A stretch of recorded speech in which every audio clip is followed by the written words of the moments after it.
Jamaican ska emerged between the years of 1950s and 1960s. But 1962 will long be remembered, not only as the birth year of Jamaica as an independent nation, but also as the birth year of Jamaica's foundation music, ska. Ska was indeed one of Jamaica's legitimate musical form, from which others like rocksteady, reggae, and dancehall evolved. For 5 years, between 1962 and 1966, the music called ska became the heartbeat of a nation in transition. Ska music is an upbeat, energetic genre of music. Bands performing ska music usually play a combination of drums, guitars, trombones, saxophones, keyboards, and trumpets. With its exciting and almost hypnotic beat, it rocked dance halls as hearts throbbed in almost synchronous motion to its infectious beat, which was inextricably entangled with the birth of the nation. One of the most popular ska songs is Jamaica Ska, written by the popular Jamaican music band, Byron Lee and the Dragonaires.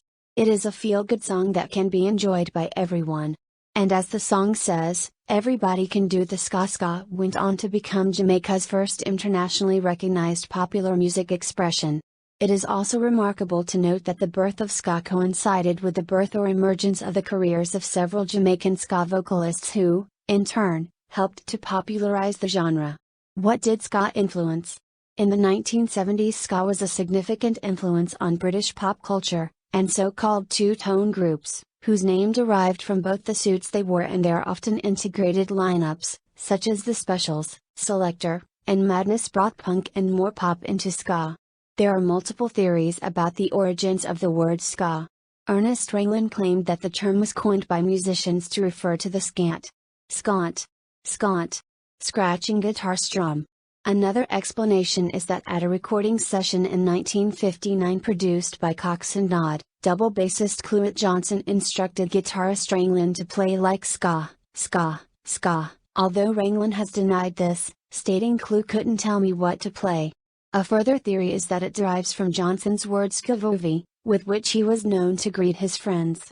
Jackie Mittoo insisted that the musicians called the rhythm stya, and that it was Byron Lee who introduced the term ska.